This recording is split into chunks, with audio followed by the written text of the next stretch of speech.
Good morning, good morning, good morning. How do you transmute that energy called sex transmutation? This is a mystery, we are told. But the question still becomes mystery or not, how do you transmute that energy from one form to another? Good morning. My name is McNeil, and today I am very excited. Oh, wait a minute though, but I'm excited every day. But listen, Napoleon Hill tells us in this awesome book, Think and Grow Rich, he tells us that there is a mystery of the transmutation of your sex energy from one form to another. He also calls it the 10th step toward riches. And we'd like to challenge you today to ask you this question. How do you, yes, if you're listening to me live or in the future on YouTube or Zoom or wherever it is, think about for yourself when you decide to have a desire, it's not physical, it may be financial. How do you begin to transmute that desire, the physical desire, into the monetary desire? Well, we will be discussing that principle of sex transmutation and the mystery of it today with a very special guest, but we're not going to bring him on quite yet. Napoleon Hill also tells us that there's an ignorance, if you will, regarding this subject. We do know that there's three functions for sex, if you will. One is the perpetuation of mankind. We know that. The other, seldom discussed, is the maintenance of good health. It is therapeutic. And then thirdly, it can transform a person from mediocrity to genius when we begin to learn how to transmute that energy from one form to another. But as we begin to discuss this principle today, there are 10 stimuli. I'm not going to go into those now. We'll talk about them later. But I always say, I really could do this podcast all by myself. This is the Think and Grow Rich Mastermind Live podcast hosted by McNeil, Galen, Bingham today. So let me welcome to the podcast my special co-host, Galen Bingham. Good morning, Galen. How are you this morning? Fantastic. Good morning to you. This is a topic that, I love to get into because it takes us out of the tactical elements of trying to attract money or trying to achieve a goal. And it really, in my opinion, forces us to take a step back and just think about energy, possibly for the first time in the process. There is a technical element to this because this is about how do you tactically deliver that magnetism, that je ne sais quoi, that thing that we can't explain. And he gives some practical tips for how to do that. If you turn to page 202 in this particular copy of the book, he says it's about what we communicate to others through the handshake, through the tone of voice, through your posture and carriage of the body, through the vibrations of thought and body adornment. There is a way of communicating that transcends words. And how can we make sure that we're using that process to communicate and attract into our lives the things that we want? So I can't wait to get into this conversation with our guest because he's going to bring a relatively unique perspective to how this energy gets applied either for the things that you want and sometimes maybe for the things that you don't want. So can't wait to get into this conversation. All right, well, let's do just that. Let's welcome our special guest back to the podcast today, none other than Lawrence C. Harris. Come on the show, Mr. Harris. Good morning. And just to tell a little bit about who you are and where you come from, Mr. Harris was growing up during a time of abuse, isolation, deep self doubt, that made him believe that he was worthless. But at 14, with the support of family and therapists, he made a life-changing decision and refused to accept the circumstances that defined him. So at 15, after experiencing transformative power of mindset, and I like to suggest through these principles, he became passionate about helping others to do the same. Good morning, good morning, good morning, Lawrence, and welcome Thank again you. to the podcast. Thank you. I really am going to enjoy this because the perspective I bring is not only one of a young person, but also one of a young person who read that book, applied it, and now I have the life I have. All right, but let's do this before we get into the life you have, because you're still a very young person compared to many of the guests that we've had on the podcast. Can you take us back? Because we want to assume that not one of our guests have ever heard you previously.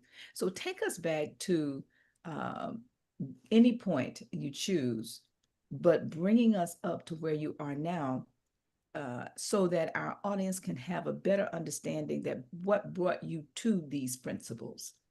Hmm. So, up until the age of 11, I was always just so different from people around me that didn't really have friends. Like, everyone either didn't want to be my friend, they thought I was weird, they just didn't want to be around me. And then eventually, my dad became abusive to me and my younger siblings, which only further worsens that feeling of nobody cares. And as I started going through puberty, naturally, you want to date people, but nobody liked me. So that further worsened it. And I just like got to this severe low point in nobody cares. Even though I had a mom who cares, a therapist, and all these people around me who did, it was hard for me to see that. And when I was around the age of 15, and everything just became very apparent. I was looking at my bathroom mirror, stressed like crazy. My face was swollen, my skin was puffy. If anyone goes to my website and you go to the blog section, my website's lawrencecharris.com. And you go to the blog section, there's a picture of me at 14. And at 15, I looked even worse than that. But as I'm sitting there looking in my mirror, just thinking to myself about what's led me here, it hit me that I was trying to run from the truth. Like I was trying to run from all my problems. I was trying to avoid talking about what I was dealing with. And until you deal with your problems, they're always going to be there. So thankfully, my therapist was able to help guide me through all of that. And as I started to get better, I decided I want to go help other people. So I started making YouTube videos and social media content. Then it turned into wait, I should go do this in person. So I would volunteer at churches and give these speeches to them. And then I found out, well, there are people whose career this is. Why don't I start trying to make this a business? And throughout the span of the last 7 years, that has now led me to being 19, traveling the country to speak, giving workshops at schools, and living a life that my younger self would have never dreamed possible. Wow. Wow. We have a lot of people listening to this today, and I really would encourage all of you to think about, especially when we go to this video, but think about commenting, like, share what you're going to hear, because I think that many of us have young people in our family, but also in our sphere of influence, if you will not hear our voice. They will only hear your voice. And so, with that thought in mind, I just really want to encourage all of our guests. We have lots of people listening on YouTube and on other social media outlets, that if they knew that they have children in their family or close to them that was having issues such as what you've experienced, then how do you get help? So can you share just a thought or two about what would you suggest? And we're going to get into this principle. What would you suggest to our listeners who may have children your age, say from 12 to 19, for example? What would you suggest, maybe a couple of 1, 2, 3 things that they could do to help and in thinking about whatever you went through?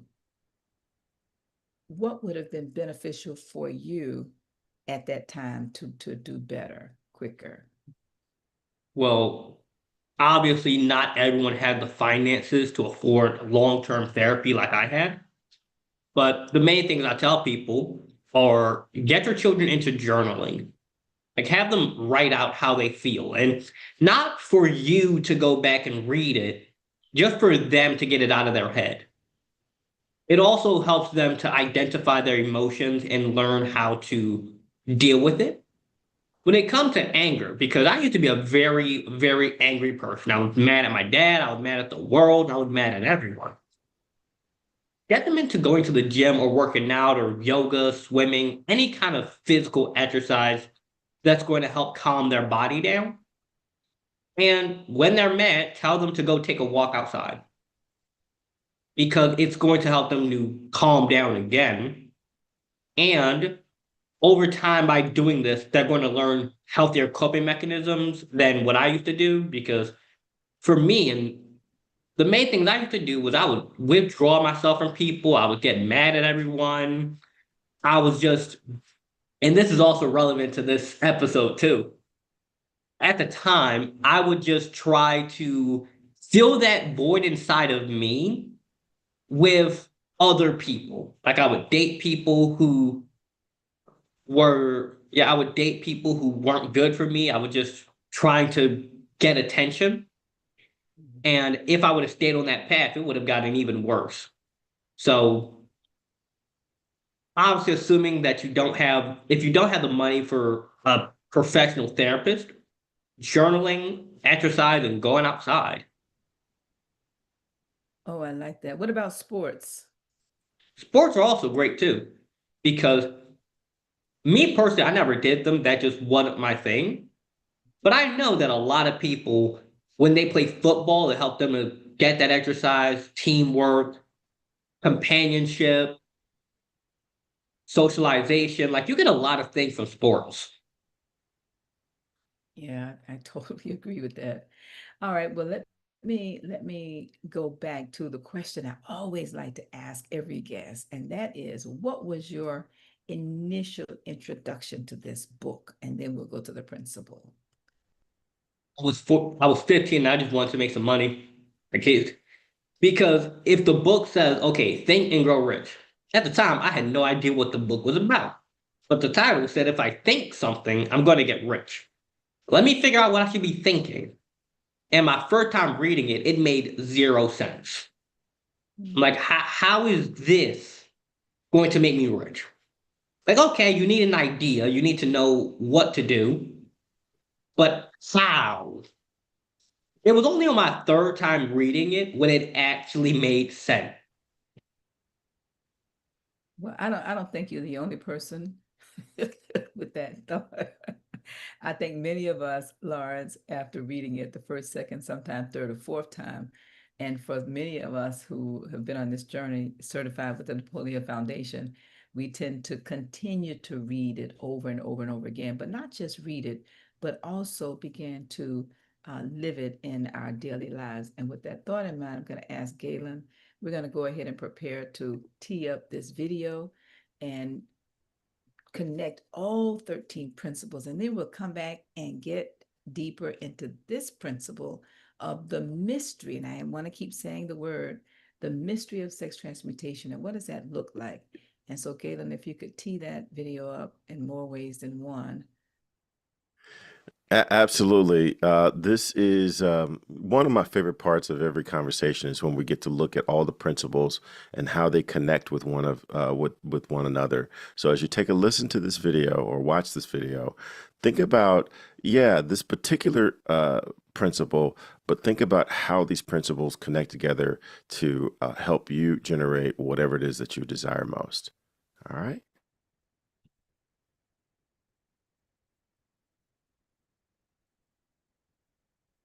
Number 1 is desire. Napoleon Hill said that everything starts with a burning desire, a compelling reason for doing what it is we do. Step 2 is faith, having belief in our ability to attain that which we desire. Step 3 is what we call autosuggestion. Autosuggestion simply means being very intentional about the things that we are pouring into our thoughts, into our brains, and into our consciousness. Our brains, our minds will receive everything automatically, but we have to work extra hard to make sure that the positive things are what we are feeding ourselves, because those positive thoughts are going to turn into positive actions.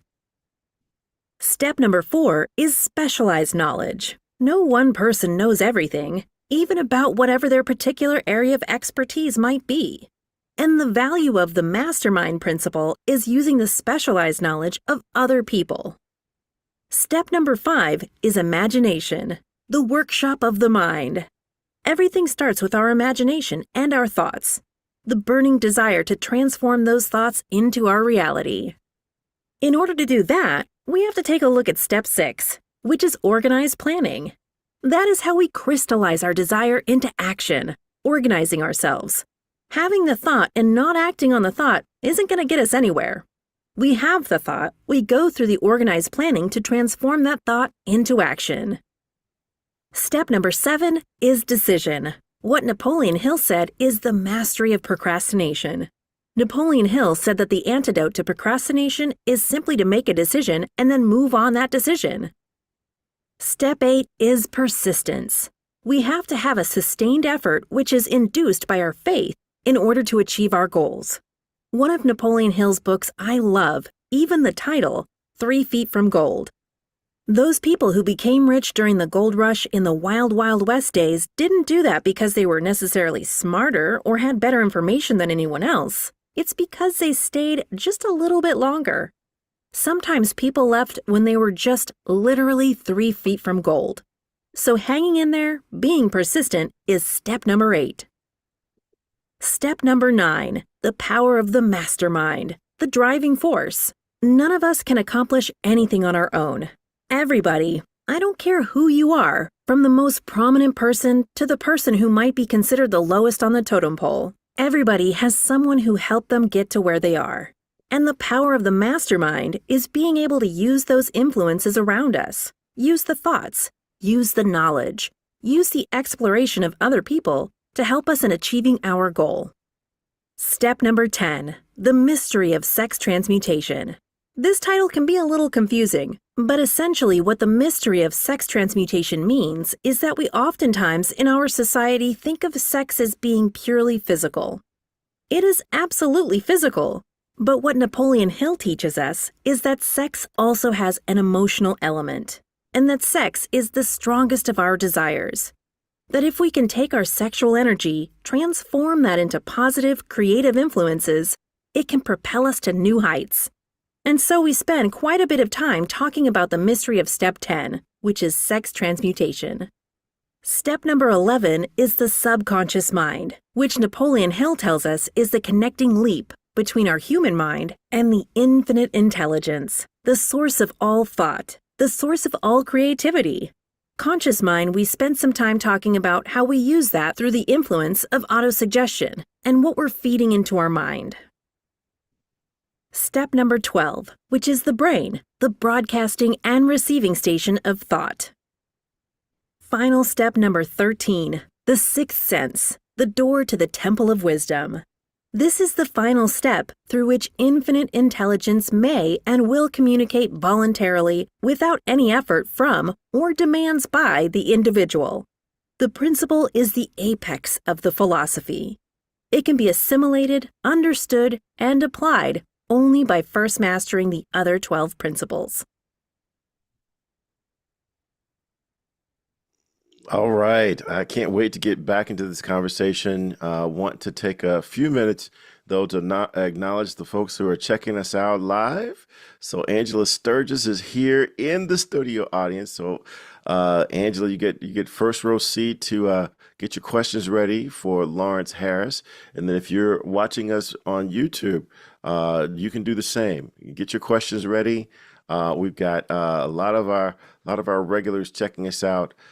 Please make sure you hit that thumbs up icon underneath the video so that we can let the algorithm know that we're talking about something that they may want to be aware of. So, Ann, back to you. Can't wait to get deeper into this conversation with Lawrence.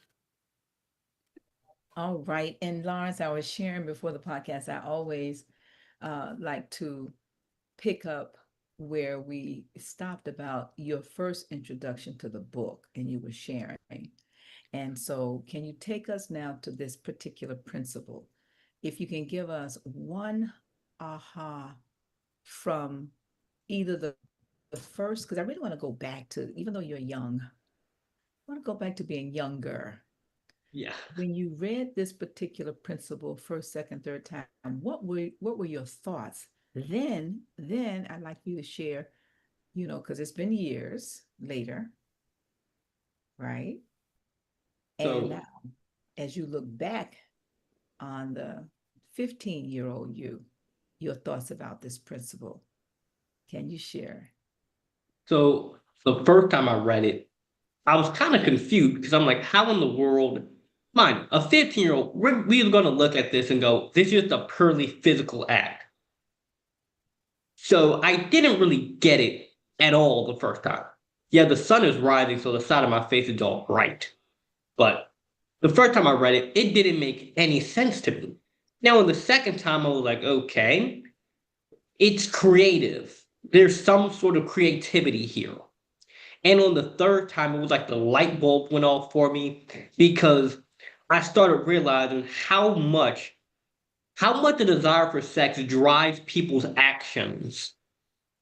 Like we will get big houses, big cars, make money, get in good shape. We will do a lot for the sole purpose of that. Now, imagine if you took that same desire and you converted it into making music. That's R&B. The best R&B music is about that. Or poetry, or dance, or art, or making money. Imagine if you pursued making money with the same drive you pursue sex. And when I had that realization, that's a big part of my success now. Another key takeaway I got from that chapter was the influence of, I'm trying to remember how exactly worded it, but it's something along the lines of the influence of a woman who strikes your desire. Abraham Lincoln's wife is a good example, or Napoleon's wife. He went to war because of her. There were many wars started throughout history, like the Trojan War. That war was started simply because somebody kidnapped somebody's wife. That entire war came down to that. Now, again, it's the desire for that woman that led to an entire war. Or you look at men who get married and all of a sudden they make a lot more money. It's the desire to be able to provide for her. Or you look at people who, back when we lived in caves, people who would like go out and hunt a lion and bring it back to the tribe. It would desire to please that woman because he knew if I can catch one rabbit, that's okay. But if I bring home a deer or a lion, oh, she's going to love me. Now, obviously, thankfully, we're no longer living in caves, but it's that driving force underneath all of our actions. And when you control that, you succeed. That was the realization I got from it. And then I applied it, and look where it's gotten me.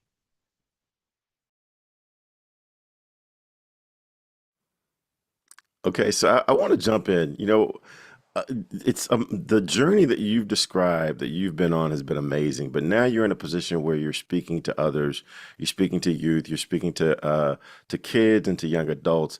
How do you convey this type of concept? maybe you don't use the mystery of sex transmutation. Maybe you do. But how do you convey the significance of energy and transmuting that energy from one state to another in order as they start thinking about their own lives? Yeah. So typically I go speak at school, so obviously they're not going to be very open to me talking about this subject to them. But the way I reword it is think about where you put your time and energy. Like, okay, it's great that you want to get that girl to like you or that guy to like you. But imagine if instead you put that towards improving your grades, figuring out what you want to do as a career, writing down some goals, getting healthy. And that's taking that energy from one state to the next. And on their own, over time, they might realize it or they might not. But that's just sexual transmutation right there at its basis. It's taking one form of energy because it's just energy. Now, taking it from one state to the next, instead of going out and dating this person or sleeping with somebody, I'm going to put that towards a goal or a career or reading a book or studying for a test. It could be that simple. Fantastic. I think that's a great example. And very often, I think even today, adults don't think of sex as being anything more than physical. But to your point, we know how to attract or woo the person of our desire naturally. We don't even think about it.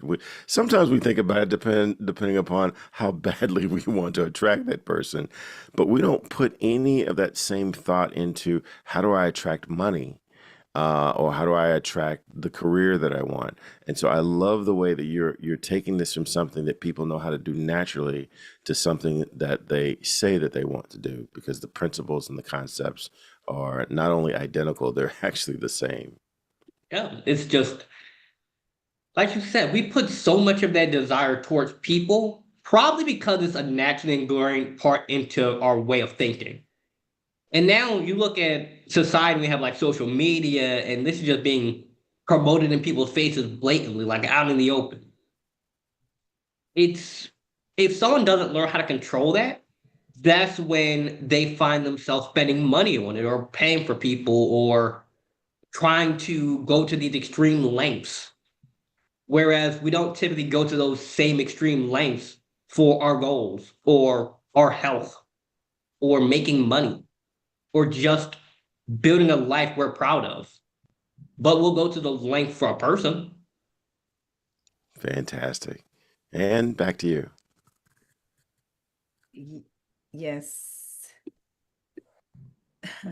Lawrence, you said something actually that I was reading right before you said it, and it was just perfect. And that is right when we came back from the break, you responded about creativity. And one of the things that I liked about what Napoleon Hill shared about, he said, the creative faculty becomes more alert and receptive to vibrations. And going back to subliminal vibrations that you're discussing now, he said these originate outside the individual's subconscious mind. The more this faculty is used, and the more the individual relies upon it and makes demands upon it for thought impulses, this faculty can be cultivated and developed only through use. I'm going to make this in the positive. He goes on to say that which is known as conscious operates entirely through the faculty of the sixth sense. I'm going to say that again. That which is known as one's conscious operates entirely through the faculty of the sixth sense. The greatest artists, writers, musicians, and poets become great because they acquire the habit of relying upon the still small voice which speaks from within through the faculty of creative imagination. Now I want to go back to something you said about journaling, because in order for us to journal, it requires a stillness. But could we all agree with that? It requires a stillness to be present. Now, whether that's meditative, whether that's prayer, but to actually tap into your creative imagination while you're journaling, I think that this is another way possibly of tapping into the mystery, if you will, of sex transmutation.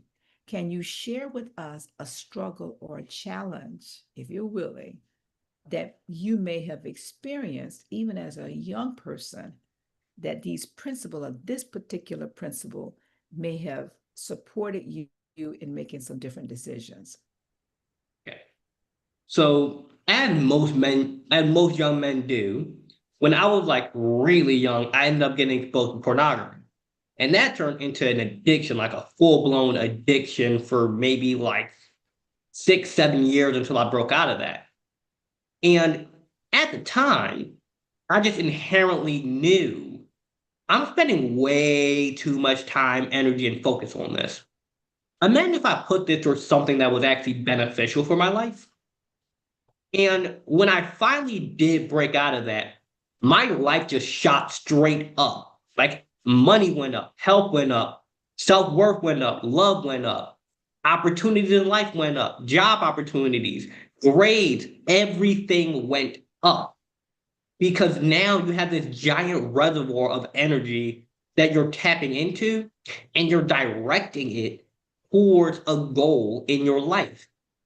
And I try to, it's so easy to explain this to men because when we understand this and we look at our life and we just, on a time basis, just take track of how much time you think you spent directly pursuing a woman you like. Just hours, days, weeks, years. Now, imagine if instead you put those hours, days, weeks, and years into building your life, making some money, getting in the gym, going to your work. You would actually end up still getting that person probably because now you have a really nice life. And you also have to get out of the state of like just doing it to attract people. Because if we get honest with ourselves deep down, that's a motivation that almost every single person has. Unless you become like a Buddhist monk, you're still going to want this. But you have to stop being controlled by it and learn to control it. It's like a horse. The horse is your sexual energy. It's just running rampant. It is a crazy animal that's going to kick and run and do all this stuff. You're the rider. The rider is what keeps the horse from committing crimes. The horse, it just wants to eat. It just wants to run. It wants its needs met. The rider says, okay, you'll get your needs met, but over here, we're not going to allow this to destroy our life. We're instead going to go in a proper direction towards what we want. Okay. All right. Galen? Yeah. So such a great perspective. I want to bring in some of the people who are watching us live on YouTube. Doretha Dennis is there. The Savvy Business Consultant is checking us out. Victoria Longbottom, Velan Whitfield, Tabu Adin, Laura Jackson is here. Shannon Charlton, Mr. Kirk Construction. Meta Wilson, we got the Wisdom Broker, Wyman Winbush here, and then Beverly Matthews is here. Got a couple questions too for you, Lawrence. So Victoria Long Coleman is saying, thank you for sharing your story. I wonder how you can tell when your confidence is real and not just a way of covering up your pain because you haven't healed yet. That is a really deep and insightful question. And how do I explain this? I think it's just a thing where you get honest with yourself and you ask, because you can't really lie to yourself. You know if it's real or not. You have to ask yourself, if I took away the money, I took away the success, I took away the car, I took away all the material possessions, would I still be the same person? Would I still conduct myself the same way? Would I still walk in a room with my head held high and proud of myself? And if the answer is yes, you know your confidence is real. because in public, a lot of people, and I used to do this, you'll put on this fake persona of I'm so confident, I'm so great, so that other people think you're that. But when you go home, you're crying yourself to sleep. So you know if your confidence is real or if it's a cover up for your pain when you go to sleep. Like when you're laying in your pillow and it's dark and you ask yourself, how do I feel now? Nobody's clapping, nobody's cheering. Nobody sees my money. No one sees my car. It's just me. How do I feel? And if the answer is I still feel good, your confidence is real. I love that. I love that. I was thinking too while you were talking that unless we deal with our emotions, they are always going to be there. There is there's none of this. It's just going to go away with time. So if you're putting on a bright face and you've never really dealt with, like you just described with your life, you spent hours in therapy, you spent money with therapy, you started doing things intentionally to deal with those emotions that you were having. Until we do that, they're always going to be there. We also have another comment from Wyman Winbush, the wisdom broker. He says, that's it, redirecting the energy, creativity, drive, and etc. associated with any desire towards another which better serves and aids you is the best way to pursue and achieve your chief aim in life. So again, just make a connection there. I'm curious too, Lawrence, from your perspective, what is the power of having clarity? You talked about being able to redirect from one state, from one emotion to another. Seems like you've got to have clarity. You got to have desire in order to do that. What's the importance of desire and clarity? It's like driving a car through fog. You can't see what's in front of you. But when you get clear about what exactly do I want? Why do I want it? And you're very clear. Now you're not driving through fog, you're just driving through a clear road. And if you don't know what you want, like, okay, I want a lot of money. What's a lot of money? That's very vague. That's not clear. I don't know how much money you want per month. I don't know how much you want a year. I don't know if you want to win the lottery. Like, what's a lot of money? And then what's the number? When do you want it? Why do you want it? What are you going to do with it? How will your life look when you have this money? You got to be clear on that. And the desire part is the why that you want it. And the stronger your desire for it is, the more likely you are to get it. Because it's one thing to say, I want a lot of money so people think I'm cool. You'll work pretty hard. But if you say, I want a lot of money so I can provide for my family, I can get my daughter, I don't have kids, obviously, but I'm just using this as an example most people will relate to. My daughter needs treatment for cancer. Oh, you're going to make a lot of money very fast. You're going to get bank loans. You're going to do extra shifts. You're going to do everything under the sun to make some money because you have a very clear why and a very strong desire for it.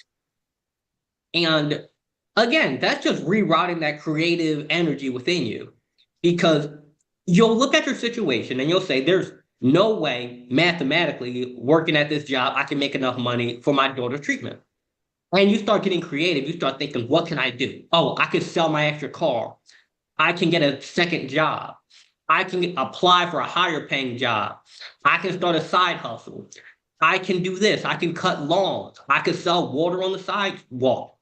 I could start a lemonade stand. I'm just throwing stuff out there so you guys get the point. When you are very clear on what you want and have a very strong desire for why you want it, now it all comes together and you can pursue it on an even higher level.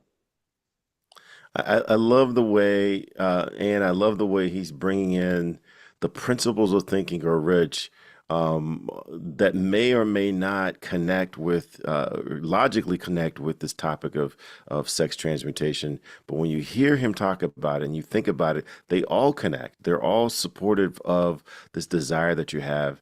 And this sex drive is not one that we often think about.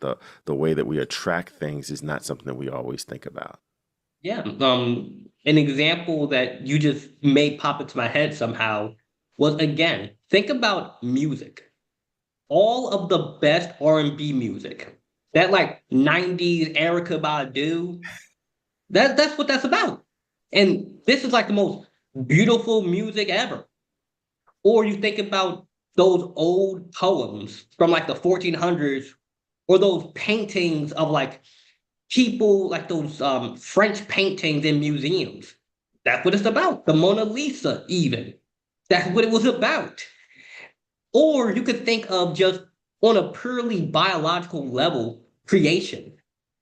You mean to tell me that this act can bring an entire new life into this world, and all we know is just you put a sperm and an egg together, and somehow that turns into an entire being? If you have the power to create a new life, think about if you apply this power to your current life. Because when you do that, you can turn a 5-year plan into a 2-year plan. I love that. I personally had never thought about that. If this has the power to bring another life into the world, it's got the power to attract money into your life if that's what you Yeah. want. I used to work in door-to-door sales. So as strange as it sounds, door-to-door salespeople, they are some of the most like either sexually disciplined or sexually abundant people ever. Because not only do you have the skills to sell yourself, obviously, I'm not talking about like selling yourself like that. I mean, communicating your value and being able to persuade people, but also that energy field around you, it's just contagious. It's like this person can knock on your door. You open your door, you got off your couch, you're annoyed, but something about them just calms you down. And you want to buy whatever they're selling. We had a lady who she came in her first month, she made $30,000. No sales training whatsoever. None. She was just incredibly pretty. But it wasn't just that. It was something about like the tone of her voice, the way she moved. It was like very fluid. And I spent months trying to figure this out. Like, what is it that she's doing that's making so many people want to buy? Because she's doing exactly the same stuff we're doing, but it's the energy she walks in. Or Marilyn Monroe. Marilyn Monroe grew up an orphan, and eventually she slept her way into the White House. What was it about her? It was the energy she walked. It was the way she walked, that fluid movement of her hips, the tone of her voice, the way she moves her hair. Like, it's all of these little things. Or you can even look at the Bible. All of the strongest men in the Bible got taken down by a woman. Samson, he was messing with Delilah. David, Bathsheba. Solomon couldn't control himself, had 1,000 wives and 300 concubines. And then you think to yourself, if the physically strongest, the wisest, the most after God's heart and people can get taken down by this, it's probably in my best interest that I learn to control this. Okay. All righty now. Yeah. I want to go. You just teed up something else. I don't know what page it is, but there was research done in the principle, and it says that scientists, and I post this while two of you were sharing. It's so interesting. You've not seen it, but you said it, and I'm going to read it. It says the scientific research has disclosed these significant facts. The men, and I added women, of course, of greatest achievement are men with highly developed sex natures, men who have, and here it is, men and women who have learned the art. That goes to the person you just discussed, the lady, all of the ladies actually, and some men too, learn the art of sex transmutation. That was number one. The second scientific fact that they discovered is the men who have accumulated great fortunes and achieved outstanding recognition in literature, art, industry, architecture, and the professions were motivated by the influence of a woman. Goes to your Yep. point is made. Then he goes on to say that the research from which these astounding discoveries were made went back through the pages of biography and history for more than 2,000 years, confirming the point you just made. Wherever there was evidence available in connection with the lives of men and women of great achievement, it is indicated most convincingly that they possessed this highly developed sex natures. Now, for those of you that's listening, if you're lacking in that area, there's hope and there's work that we can all do to work on that. So, Galen and Lawrence, we are almost at the top of the hour. And one of the things I really want to make sure we discuss is the annual meeting. I've committed myself to sharing every opportunity that I get about why it is so very important to have an annual report for your life. Have an annual place of accountability for your life. Have a place and a community that will help support you in the achievement of your goals. And one of the things that I love about what Lawrence has been saying is he keeps going back to the desire principle. What is it that you desire? And then where is it written? He just told us that with this energy, you can take a 5-year plan and bring it down to 2 years by learning the mystery and then learning how to convert that energy from one form to the other. Well, I would like to encourage all of you to join us in January on the 9th and 10th of January 2026. We will be at the Embassy Suites in Boca Raton on Yamato Road, sharing our life in writing. And you can go to internationalmasterminders.com, internationalmasterminders.com, and you can register there.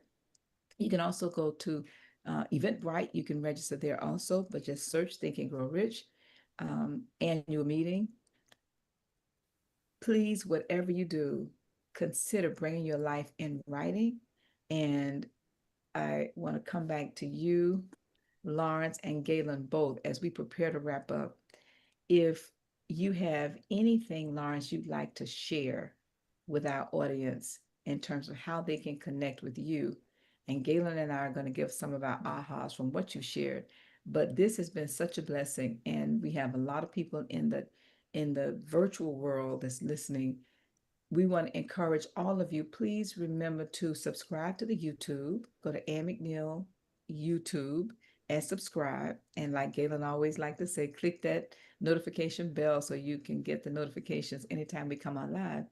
But when you think about everything that Lawrence has shared this morning, and like Galen has shared, as he has been able to connect all of these principles, what about you? What is it that you're desiring strong enough that you are willing to do the inner work to learn how to transmute that energy from one form to another?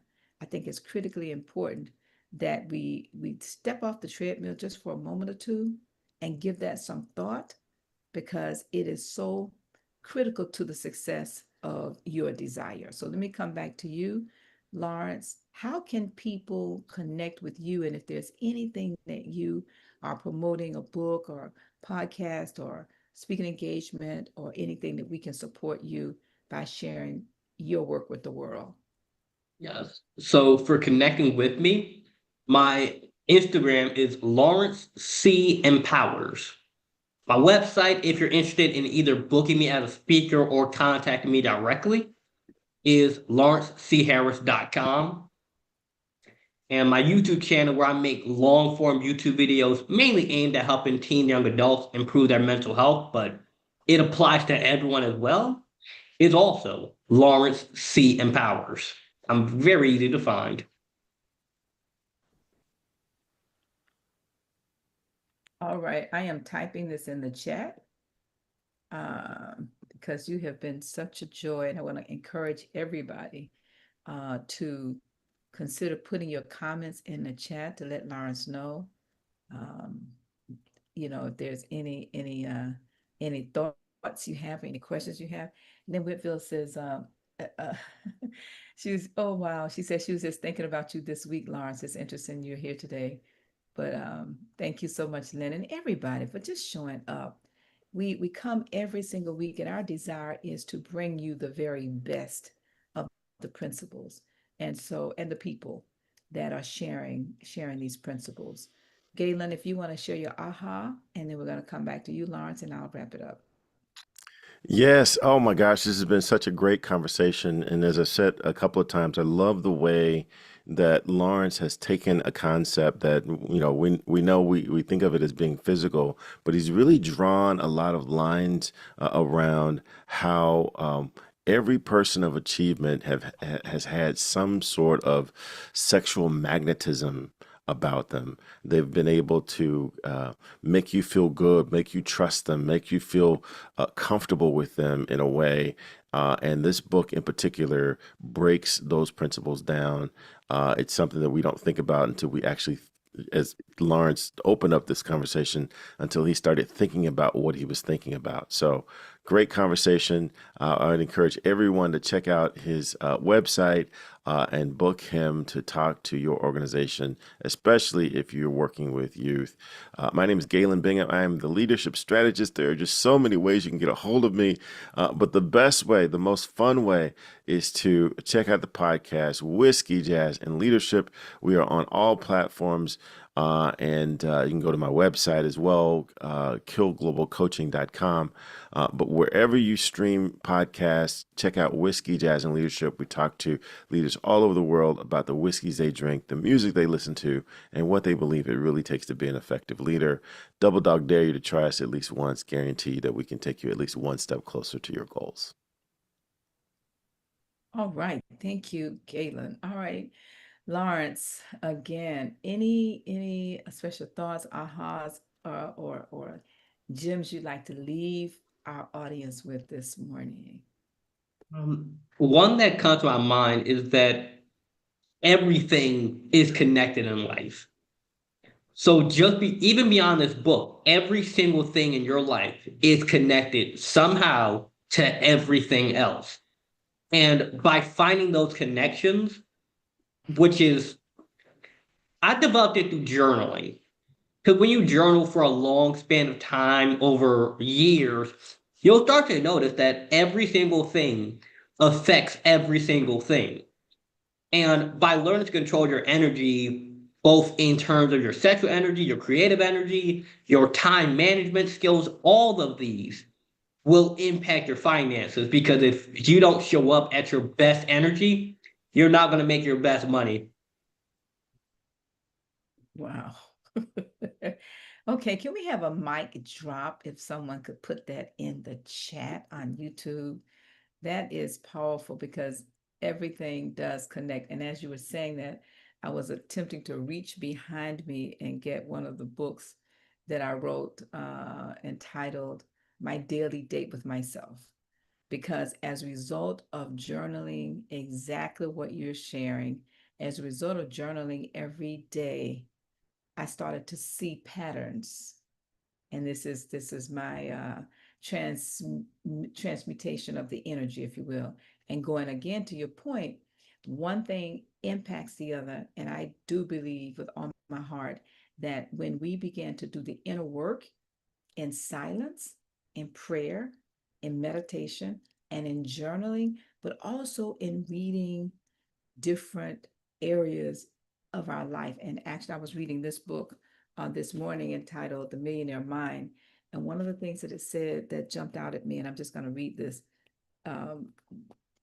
This is for me. The author is Thomas Stanley.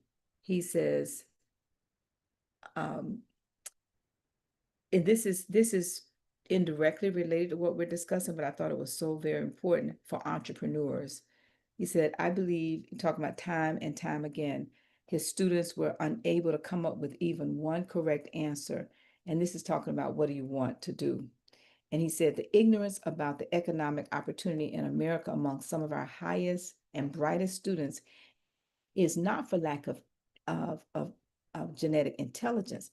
I believe that there are several reasons One is that most business majors have no intentions of starting their own business. They plan to work for some major corporation. And this is my aha that I'd like to share, coming back to the transmutation of energy. He said, so profitability is someone else's problem.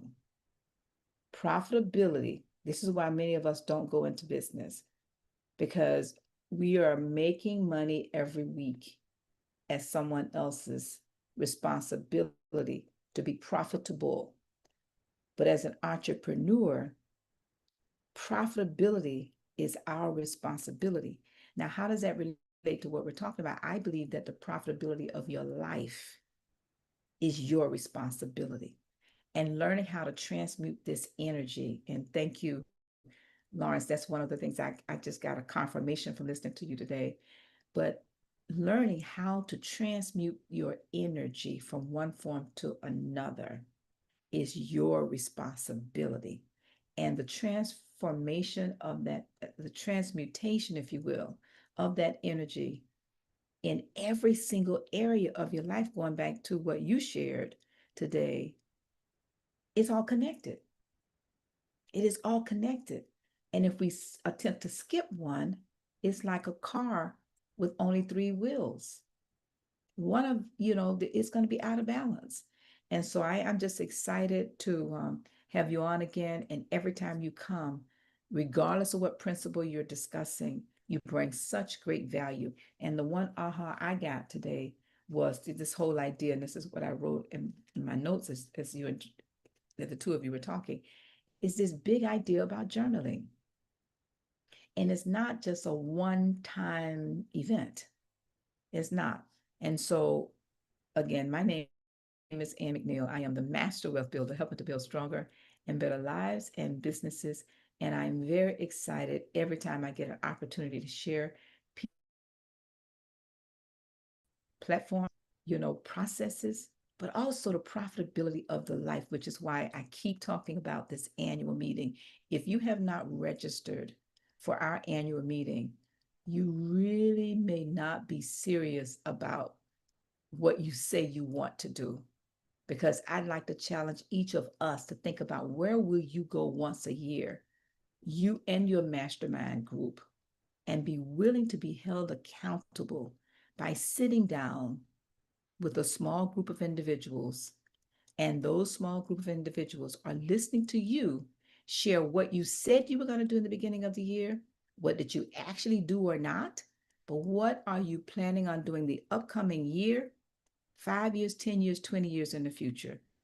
And so today, like every day, it's just been another great opportunity for us to share with you this opportunity to come and share with us your goals. This is not a it's not a conference, so don't expect a keynote speaker.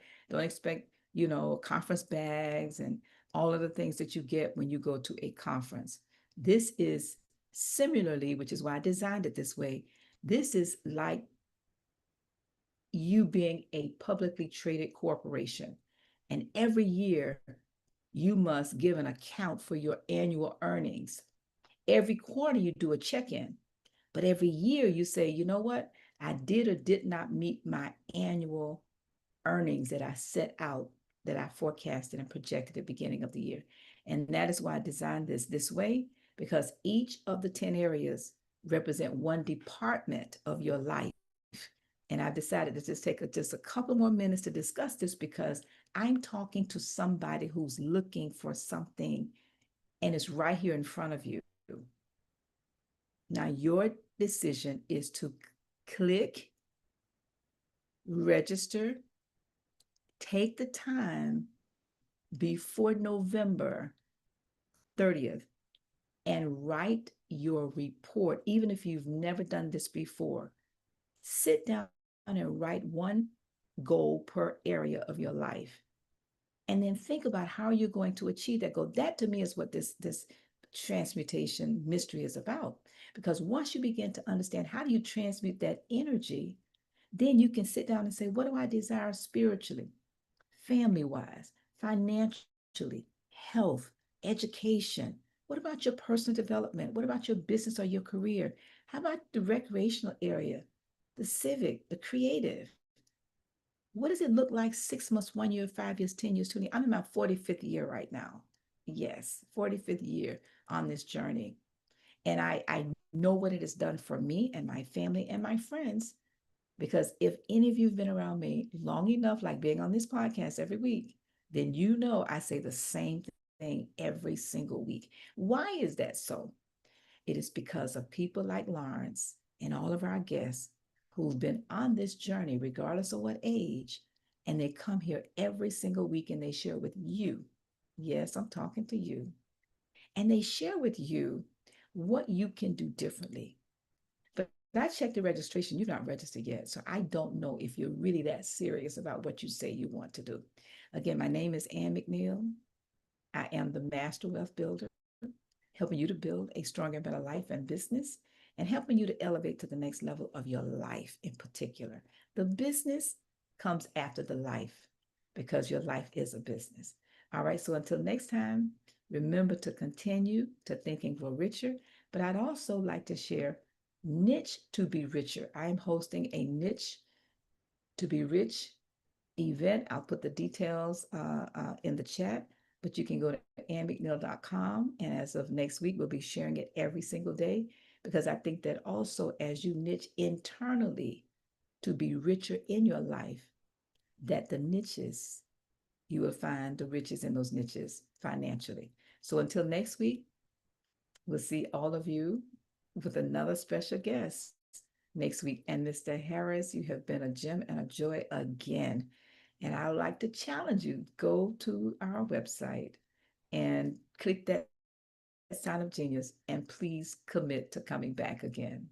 And for those of you that's listening on YouTube, please in the chat, let Mr. Harris know how much you appreciated what he shared today. And if there's one aha you got, please put that in the chat. So Galen, we're going to go ahead and wrap up and Mr. Harris will see you shortly. Everybody have a great day. Thank you.